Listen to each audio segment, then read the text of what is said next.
Today we're going to do a little bit of fun trigonometry. We're going to prove the law of sines and the law of cosines. I know fun trigonometry doesn't seem right together because trigonometry is usually not that fun, but trust me, in these proofs we're actually going to learn a lot about trigonometry and have fun while we're doing it because most classrooms don't usually teach these proofs. They usually teach the formulas and maybe sometimes teach a bare minimum proof, but we're actually going to learn things through these proofs. There's also going to be a fun surprise at the end. We'll start with the law of sines.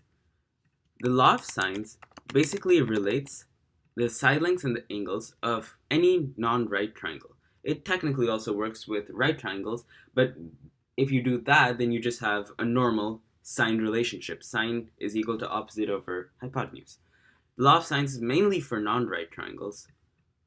Let's say we have a triangle A, B, C. And we want to prove the law of sines. Well, what does the law of sines even state? Well, the law of sines basically states that sine of A over A is equal to sine of B over B. And you can extend it to sine of C over C. All three of these are equal. But the reason why I'm just limiting it to these two is because for this proof we only need these two. Then you can rotate the triangle around to solve for the other two side lengths and angles, and then you can connect them all in one equation. So for now, all we need is these two, and then we can always do the same exact proof after rotating it. Like my last geometric proof that I did, I'm going to use different colors. So for the altitude, I'm going to use red. And let's say this altitude intersects AB at point D. What can we do? Well, we know there has to be some sort of sine, so let's try what sine of A is. Sine of A is equal to opposite over hypotenuse, so that'll be CD over AC. But AC is actually known as B because it's opposite of the angle B. Note that this is lowercase b and this is uppercase b, so there's a difference.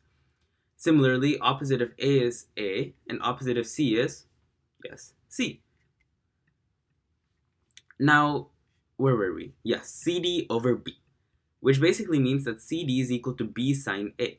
And to save space, I can actually write them both in the same equation. I'll just erase this. CD is equal to B sine A. Similarly, we can derive the formula CD is equal to A sine B. How did we do this? Well, if we use sine of B, we get sine of B is equal to CD over A. Again, we can multiply both sides by the denominator, which in this case is A, and we get A sine B is equal to CD. Now that we have two equations for CD, we can combine them and we get B sine A is equal to A sine B.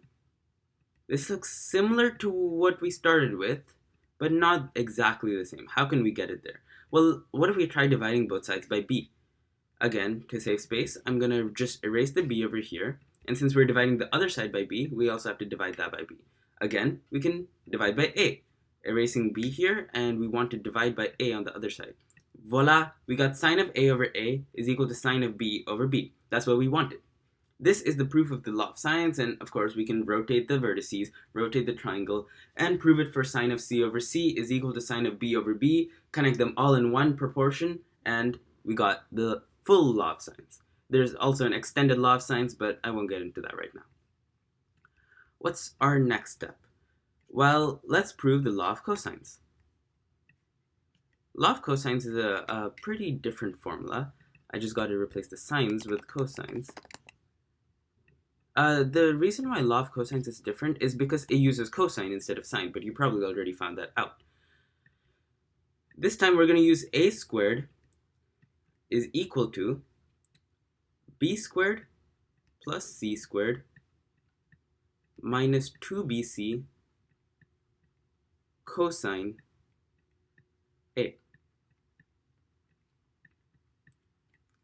So this is one of the relationships with the law of cosines. There's multiple for different side lengths, but we're just going to use this one, similar to how we just used one for the law of sines. So for this one, how do we prove it? Well, let's try finding cosine of A. Cosine of A would be adjacent over hypotenuse, which would be AD over B. Again, we can multiply both sides by b, which would get rid of this denominator on this side, and instead multiply this side by b. So we have b cosine a is equal to AD. What do we do with AD? Well, we know that AD is equal to C minus DB. So we also know that DB is equal to C minus AD. So if we say C minus AD is equal to DB, we can say that DB is equal to C minus AD. We can replace AD with B cosine A, and we get C minus B cosine alpha, or in this case A. We can use alpha instead of A. That's something I was trying to bring up, because alpha is the Greek letter for A. We can use beta instead of B, but for this purpose, I'm just going to use A instead of alpha, because then I would have to write another symbol. It's basically alpha, beta, and gamma instead of A, B, and C. I'm just going to use letters for now. But that's something that's commonly used in trigonometry. Okay, back to this. We have dB is equal to C minus B cosine A. What can we do with this? Well, let's try solving for CD. That was pretty successful last time, wasn't it, with the law of sines? So we can say, using a similar logic, CD is equal to B sine A. Why is this again? Well, we know that sine of A is equal to CD over B, because opposite over hypotenuse, and multiplying both sides by B, we get the same equation as we did in the law of sines. CD is equal to B sine A. What do CD and DB have to do with each other? Well, you see, there's a right triangle here, CDB, and these two are the legs. So A is the hypotenuse. Remember, we want A in the final result. So maybe this has some value. So we can say A squared is equal to, now it's starting to take place, right? Because A squared is the hypotenuse. The Pythagorean theorem states that A squared is equal to B squared plus C squared. What's B in this case? Well, let's say that's DB right here. This is B in quotation marks. The actual B is here. But in terms of this right triangle, if we were to substitute B and C in the Pythagorean theorem, we're going to use these side lengths. DB, let's substitute that in here. We have C minus B cosine A. This looks like a terrifying expression, but don't worry, we're simplifying it soon. And then we have to add CD squared, which is B sine A. And you square that.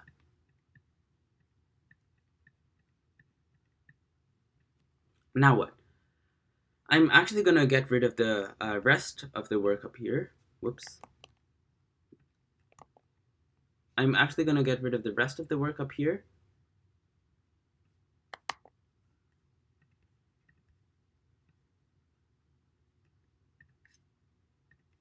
I'm actually going to get rid of the rest of the work up here.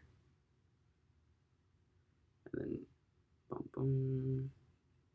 All of this gone, so that we have more space to work with. Our newfound formula. What's C minus B cosine A squared? Well, that's just the square of a binomial, and from algebra, we know that would be C squared plus B cosine A squared, which would just be B squared cosine squared A.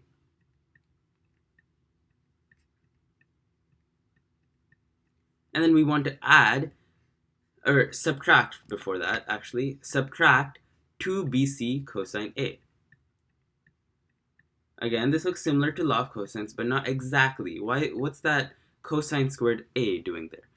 Remember, there's still this expression. We have plus b squared sine squared A. This looks disastrous. It doesn't look like what we wanted to get. But just wait a minute. There can be some simplifying done.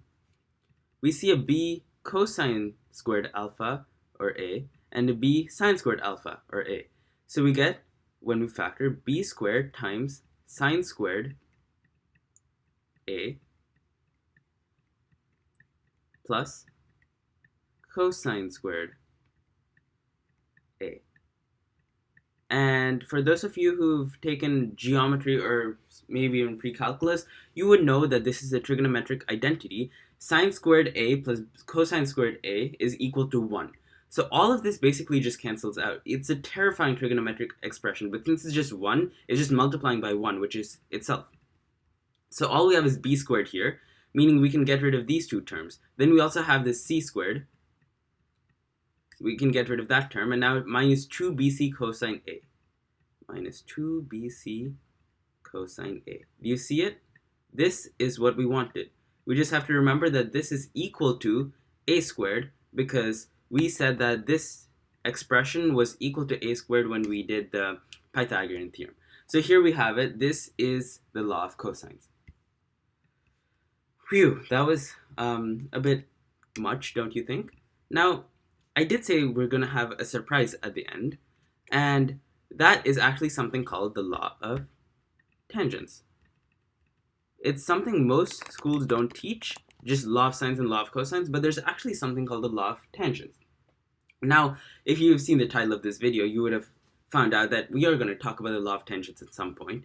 The law of tangents basically says that when you have a non-right triangle, you would have something like this. So it's a very different from law of cosines and law of sines because, again, it uses tangent. And also, it's not usually taught in schools. I actually don't know why it's not taught in schools. It's a pretty useful formula, actually not that useful as the other laws, but it does relate a few important values. So we have a minus b over a plus b is equal to tan of a minus b over 2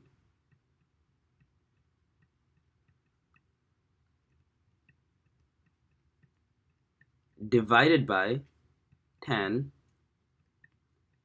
of a plus b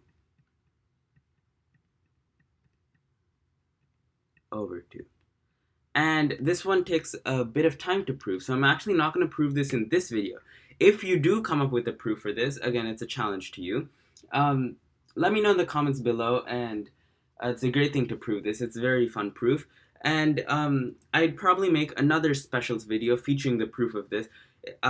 It's one of my favorite proofs, along with some other geometry proofs that I like. Stewart's theorem, for example, I would probably feature in that other video. But for now, our time here is done. I just want to introduce the law of tangents because it's a very interesting formula that is usually not taught in schools. And that's the point of this special series. It's to introduce stuff that are usually not taught but are actually pretty interesting. Like all those proofs I did before, and the proofs of law of sine and law of cosines, and this law of tangents right here.